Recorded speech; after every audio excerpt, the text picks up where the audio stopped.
Bienvenue sur Good Morning Travail, j'ai le plaisir de recevoir aujourd'hui Jérôme Sudre. Bonjour Jérôme. Bonjour. Jérôme, vous êtes l'illustration d'une trajectoire pionnière forgée au fil de 3 décennies d'engagement dans la transition énergétique.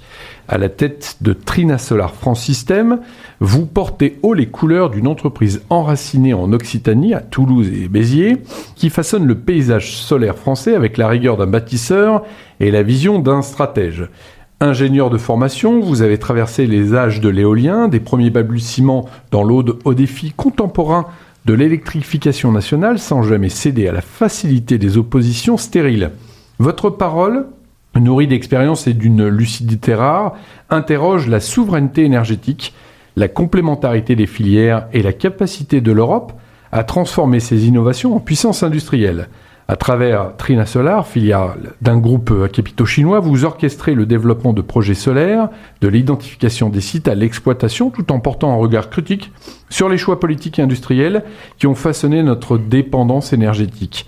Vous incarnez aussi une génération de passeurs attentive à la transmission, à l'accessibilité et l'acceptabilité sociale et à l'urgence de sortir de l'étau des hydrocarbures. Jérôme, vous insistez sur la nécessité d'une complémentarité entre nucléaire et énergie renouvelable, loin des oppositions binaires. Comment imaginez-vous concrètement l'articulation de ces deux filières dans la programmation pluriannuelle de l'énergie et quel levier faudrait-il activer pour accélérer la sortie des énergies fossiles ? Merci pour cette présentation et cette question. Oui, je crois que le point essentiel, c'est effectivement sortir de cette problématique des énergies fossiles, parce que on est dans un débat énergie renouvelable, énergie nucléaire. Il faut pas oublier qu'en arrière-plan de ce débat, il y a surtout une consommation d'énergie qui est dans ce pays à quasiment 75% encore au niveau des hydrocarbures. Donc je crois que la première manière de répondre à cette question, c'est sortons des hydrocarbures en électrifiant ce pays. Et électrifier ce pays, effectivement, vous l'avez dit, en introduction, il y a essentiellement 2 axes, celui du nucléaire que la France a choisi historiquement il y a quelques années, on va pas revenir sur ce débat, et le renouvelable. Mais je crois que la première idée, c'est de dire aujourd'hui 75% de notre énergie est encore fossile, on est pris en étau par des pays qui sont producteurs de ces énergies et il faut avant tout électrifier ce pays pour éloigner ce débat ou ce pseudo-conflit qu'il pourrait y avoir entre le nucléaire et le renouvelable. Il y a énormément de place pour les deux énergies. Aujourd'hui, vous dites qu'il ne faut pas se mobiliser sur un conflit entre les énergies renouvelables et le nucléaire. Le problème, c'est l'hydrocarbure et l'indépendance des Américains, notamment, de toutes ces sociétés d'exploitation. On dépend. Mais alors, comment on fait ? Parce que on en a conscience depuis plus de 20 ans, ça. Alors oui, je crois comment on fait ? On accélère le process. Alors effectivement, je crois que notamment sur la mobilité, je crois que c'est inévitable. Il faut qu'on se transforme à ce niveau-là et qu'au niveau de la mobilité, on puisse utiliser beaucoup plus d'électricité. Encore une fois, d'origine, dans les 2 cas, décarbonée, même si c'est quelque chose qu'on peut absolument pas reprocher au nucléaire, c'est qu'effectivement, comme les énergies renouvelables, il est décarboné, et en faisant beaucoup plus de place aux renouvelables, puisqu'aujourd'hui, on n'est qu'au début. Moi, j'ai vécu ces 30 premières années un petit peu. Alors, quand on parle d'énergie, on est sur des échelles de temps très très longues, et effectivement, il y a 30 ans, on était dans le marginal, dans des délires d'écolo où on entendait ce genre de discours. Aujourd'hui, on commence à être dans des proportions intéressantes parce que si on s'intéresse, encore une fois, aux 25% d'électricité dans notre mix énergétique, on voit qu'il y a là-dedans, c'est réparti entre du nucléaire, bien évidemment, mais on trouve de l'éolien à hauteur de 10%, du solaire à hauteur de 5%. Ça peut paraître peu, mais en sachant qu'on est parti de zéro il y a 25 ou 30 ans, c'est une belle progression et je crois qu'il y a une marge de progression énorme devant nous. Et puis c'est exponentiel. Est-ce que l'intelligence artificielle va aider sur ce sujet-là ? C'est visible déjà ? Alors, c'est visible en tant que, dans un premier temps, consommateur d'énergie, parce qu'effectivement, on voit que, en tout cas, dans nos secteurs, c'est visible parce qu'il faut pour stocker de la data ou pour faire tourner des processeurs consommer de l'énergie. Et cette énergie-là, il va falloir la produire et, je l'espère, avec des systèmes renouvelables. Après, je crois qu'on ne peut pas tout imaginer de l'intelligence artificielle et on est quand même dans de l'infrastructure et il faut des infrastructures, il faut des parcs éoliens, il faut des centrales solaires pour pouvoir alimenter. Donc je crois que le lien il se fait plutôt par la notion de producteur-consommateur que par le réel apport que va amener l'intelligence artificielle dans le système. Ma question, c'était, est-ce que l'intelligence artificielle peut permettre d'élaborer des nouveaux concepts d'énergie renouvelable, de faire des calculs plus rapides? C'était ça ma question, c'était pas... Oui, alors je pense qu'effectivement, quand on réfléchit à la place des producteurs, que ce soit d'éoliennes ou de panneaux solaires, je pense que dans l'industrie, l'intelligence artificielle va forcément amener un plus pour... améliorer les process et quelque part diminuer les coûts de production de ces moyens de production d'énergie et derrière faire une énergie beaucoup moins chère, de moins en moins chère en tout cas. Tout à l'heure, vous disiez qu'on vous affublait de certains noms d'écologistes il y a 20 ans, 30 ans. Aujourd'hui, comment vous êtes perçu ? Je crois on a clairement, enfin en tout cas moi je l'ai ressenti, dépasser ce débat-là. Je crois que l'utilité et le sens des énergies renouvelables c'est quelque chose de relativement acquis maintenant parce que ça fait 30 ans, parce qu'il y a des générations qui sont nées avec et ça pour moi c'est quelque chose d'important et on voit très bien que dans le mix énergétique le prix de l'énergie renouvelable qui pouvait être considéré comme quelque chose de très très cher par rapport à du nucléaire, mais sur lequel maintenant on commence à avoir un petit peu des doutes sur le vrai prix. On voit que la notion de prix de cette énergie est derrière nous. Donc, c'est le stockage qui pose problème aujourd'hui. Alors c'est effectivement l'intégration sur les réseaux et savoir comment... c'est l'intermittence en fait qui pourrait poser problème, mais encore une fois quand on se rend compte que il y a cette capacité de développement autour du fossile qu'on va remplacer, c'est-à-dire qu'il y a tellement de demandes derrière une fois qu'on aura électrifié l'ensemble des voitures tout simplement, hein, on en parle d'une échelle de probablement d'entre 20 et 50 ans, mais même cette notion d'intermittence sera derrière nous, c'est-à-dire qu'il y a toujours un moment où il faudra produire de l'énergie, le stocker pour le mettre dans des véhicules. J'ai une petite question un peu qui gratte, et pas pour vous mettre en porte-à-faux, mais vous parlez de souveraineté, mais vous êtes une entreprise avec des capitaux chinois. Alors là, on est sur le matériel. Donc vous exploitez avec ce matériel de l'énergie que vous redistribuez localement. Donc on est dans la souveraineté de l'énergie. Mais il n'y a pas un paradoxe là avec... alors non, je ne veux pas être désagréable, mais pourquoi en France, on n'a pas la capacité industrielle à produire ces panneaux solaires et être fournisseur? Alors, je pense qu'en France, on l'a. Je crois que la France a raté un virage sur le solaire, hein, parlons du solaire, parce qu'effectivement, on va dire les 10 plus grands producteurs de modules au monde sont chinois. Mais c'est un choix industriel. Ce qu'a raté la France, c'est probablement le Airbus du solaire. C'est-à-dire ou ce qu'a raté l'Europe, c'est le Airbus du solaire. C'est-à-dire qu'au moment où il y a eu ce développement, on a vu naître des industriels en France, en Espagne, en Allemagne, et probablement pas un regroupement qui permettrait de concurrencer les choix qui ont été faits en Chine de production de cette énergie. Quand je parle de souveraineté, pourquoi je fais une différence? C'est parce que si on voulait le faire, on pourrait le faire. C'est-à-dire que le silicium, c'est le deuxième élément présent sur la croûte terrestre, après l'oxygène. Le silicium, il y en a partout. C'est-à-dire qu'à partir du moment où on fait un choix politique d'industrialiser un pays pour produire des panneaux solaires, on peut le faire partout. Et d'ailleurs, le silicium, on en trouve en Norvège, on en trouve en Allemagne aujourd'hui, et qui après est assemblé sur des panneaux solaires qui sont fabriqués en Chine. Donc la ressource est là.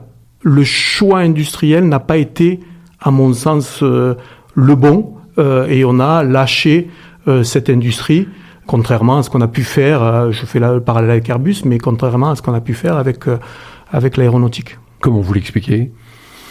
Un problème de culture, de vision, c'est du dogmatisme, c'est quoi ? Ouais, alors Bon, c'est des périodes encore antérieures, moi, même si ça fait 30 ans que je travaille là-dedans, c'est un peu plus tôt, mais je pense que c'est malheureusement aussi lié, en tout cas pour ce qui est de la France, au choix du nucléaire, qui était antérieur, qui était...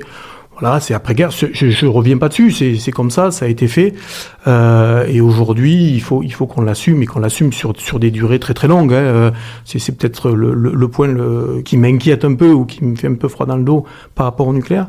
Mais ces choix ont été faits. Et effectivement, le choix de l'éolien ou du solaire, alors qu'on avait une politique pro-nucléaire très très forte, n'a peut-être pas émergé au moment où ça aurait pu émerger. Ça a émergé dans d'autres pays. On peut parler de votre activité. Est-ce que vous pouvez nous expliquer la typologie de vos clients? Qu'est-ce que vous proposez? C'est quoi votre accompagnement? Alors, Trina Solar France System, on est, donc vous l'avez dit tout à l'heure, basé sur Toulouse et Béziers. On travaille sur 2 secteurs d'activité actuellement. C'est les ombrières de parking et des projets au sol sur des terrains, ce qu'on appelle anthropisés, c'est-à-dire anciennes carrières, anciennes décharges, des délaissés d'autoroute ou des terrains d'entraînement militaire. Enfin voilà, ce genre de terrain. C'est vous, Roquefort-des-Corbières, là, à côté de la Nationale, là, qui amène sur le 4? Alors ça a été moi à une époque, effectivement j'ai travaillé pour la société qui avait développé ce projet, mais c'est effectivement ce type de centrale. Et pour ce qui est de notre activité actuellement, on travaille quasi exclusivement avec des collectivités. Donc on répond à des appels à manifestation d'intérêt, c'est-à-dire que les collectivités identifient sur leur territoire des parkings, des terrains délaissés sur lesquels ils veulent faire leur part de transition énergétique. Ils lancent un appel à manifestation d'intérêt, on y répond et quelquefois on est lauréat et après on les accompagne, souvent avec des sociétés d'économie mixte, c'est-à-dire qu'on les fait rentrer au capital des sociétés et on avance comme ça ensemble pendant 3, 4, 5 ans pour le développement et après pendant plus de 30 ans pour l'exploitation des parcs. Là, avec les élections, compliqué? Compliqué oui et non, c'est-à-dire on sent un ralentissement forcément parce que c'est des projets qui sont portés par les territoires, donc mais souvent à la fin des mandats, on arrive à finaliser les projets. On a une période effectivement d'1 an où il faut que les nouvelles équipes se mettent en place, qu'ils s'approprient les projets qui ont été initiés, qu'ils initient de nouveaux projets. Donc 2026, c'est pas la période où il y aura probablement le plus de projets lancés, mais dès 2027, on verra un redémarrage au niveau des collectivités. De toute façon, le politique, il a intégré le mix énergétique. Le politique, il l'a intégré, et d'autant plus sur les territoires. Et ça, c'est quelque chose de très important, parce que on parlait tout à l'heure de quand on met en compétition, encore une fois, qui n'a probablement pas lieu d'être, le nucléaire et le renouvelable. Mais il faut rappeler quelque chose, c'est que le renouvelable, il est, lui, ancré sur les territoires, dans les territoires. C'est une énergie de proximité qui apporte déjà, dans un premier temps, une manne fiscale, et ça, c'est pas négligeable. On parle de plus de 2 milliards d'euros en France aujourd'hui distribués par le renouvelable localement. Et sans compter que à ces 2 milliards se rajoutent, alors il n'y a pas de chiffre exact là-dessus, mais probablement à peu près 2 milliards de plus en termes de loyers payés par les opérateurs du renouvelable aux collectivités le plus souvent. Votre choix de travailler avec les collectivités, pourquoi ne pas travailler avec les entreprises? Parce qu'il y a plein d'entreprises privées qui ont des parkings, qui ont du foncier inexploité ou qui peut être utilisé à bon escient, notamment sur les panneaux solaires. Oui, alors on travaille effectivement principalement avec les collectivités. On a quand même effectivement une partie de notre activité avec des partenaires privés, notamment des entreprises. On va dire que c'est un petit peu plus compliqué parce que souvent l'emprise foncière sur laquelle il pourrait être installé, que ce soit des ombrières de parking par exemple, c'est une réserve foncière pour eux. Et effectivement, le renouvelable, ça nécessite de se projeter sur 30 ans. Ce qui est difficile pour un industriel, et ce qui s'entend, c'est-à-dire qu'un industriel qui a un terrain de 10 hectares et sur lequel il en utilise 5 ou 6 pour son outil industriel, le parking, demain, si la mobilité se transforme, si le tram arrive jusqu'à son entreprise et qu'il n'ait plus besoin d'utiliser la totalité du parking, il va pouvoir agrandir son outil industriel. Aujourd'hui, le partenariat avec cet industriel, il est un peu bloqué parce que si moi, par ailleurs, j'ai pas la maîtrise foncière sur une trentaine d'années pour mon projet, je peux pas le financer. Donc on est souvent un peu dans une impasse. Alors que la vision du politique sur l'aménagement du territoire, elle est à une échelle un peu plus grande. Et encore une fois, on se concentre le plus souvent sur des terrains anthropisés, c'est-à-dire des terrains qui n'ont pas de vocation à accueillir une autre activité. Oui, c'est pas le même ton. C'est quoi les principales problématiques que vous rencontrez dans le développement de vos activités là en 2026 ? C'est quoi les... C'est un peu prétentieux de dire que j'en ai pas énormément, mais c'est bon, le côté toulousain, ça. Non, tout va bien. Comme on le disait, sur les territoires, il y a une volonté qui est souvent initiée par les politiques, donc on fait de l'accompagnement. La seule chose dont on pourrait se plaindre un peu, c'est les délais d'instruction qui sont quand même très très longs. C'est-à-dire qu'on est face à des services de l'État qui sont clairement sous-staffés par rapport au volume de projets. Donc on voit que pour obtenir des permis, des autorisations, on est sur des durées un peu longues. Alors, ça reste des projets d'aménagement du territoire, donc on ne veut pas brûler des étapes. C'est-à-dire qu'aujourd'hui, il faut une enquête publique, il faut ces choses-là, parce qu'on ne peut pas faire apparaître du jour au lendemain une centrale éolienne ou une centrale solaire sur un territoire.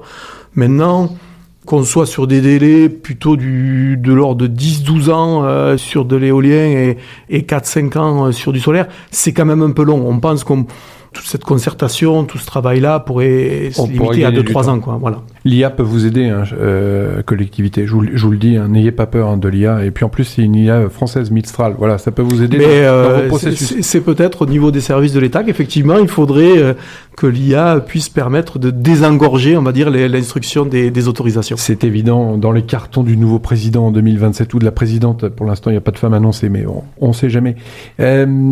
Votre activité pas toujours bien perçue, et notamment par les acteurs qui vendent aux particuliers. Ça joue, ça, dans la notoriété, dans l'image que vous avez ? Les vendeurs de panneaux solaires aux particuliers, je caricature. Oui. On ne peut pas se dissocier totalement parce qu'on parle de la même technologie. Et effectivement, sur ce marché-là du particulier, alors il y a des gens qui font très très bien leur travail et il y a des installations qui sont très bien faites, mais c'est une technologie qui est très sensible d'un point de vue purement technique, au positionnement et à l'orientation des panneaux. C'est-à-dire que si vous mettez un panneau incliné dans le mauvais sens ou sur lequel vous faites de l'ombre à un certain moment de la journée, la performance de votre installation peut être affectée dans des proportions très importantes. Et on a vu effectivement des gens peut-être pas très...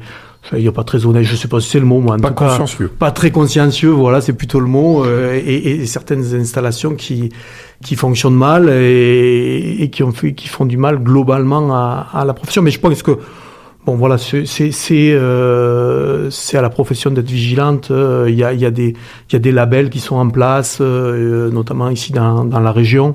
Et il faut se tourner vers ces installateurs qui ont effectivement cette conscience professionnelle. Ça, c'est professionnel. Alors, n'ayez pas peur parce qu'il y a des investissements chinois. N'ayez pas peur.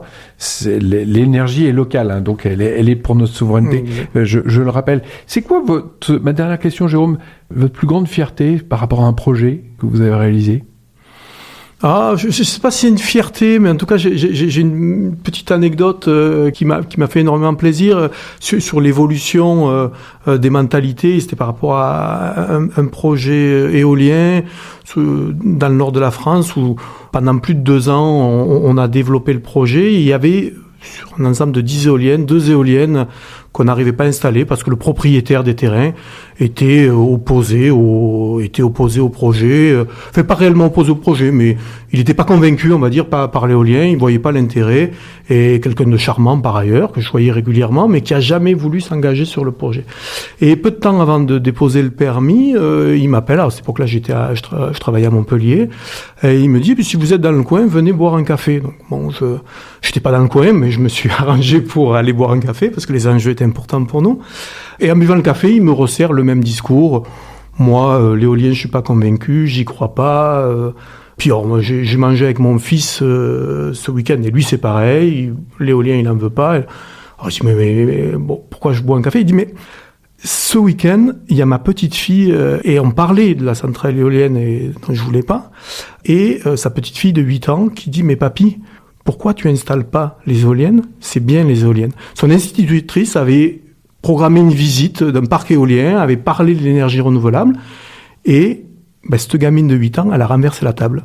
Donc il a dit « Moi, j'ai 65 ans, je vais pas me fâcher avec ma petite fille, je suis pas totalement convaincu, mais si elle est convaincue, je signe. » Voilà, et ça, c'est vraiment quelque chose qui m'a touché à ce moment-là, à deux titres. Bon, déjà parce que effectivement, c'était intéressant pour le projet, mais aussi de se dire que cette génération qui est née avec le renouvelable, elle l'a totalement assimilé et que les choses vont aller en s'améliorant par rapport à ce type d'installation. Alors, vous avez compris, c'est un message à nos enfants.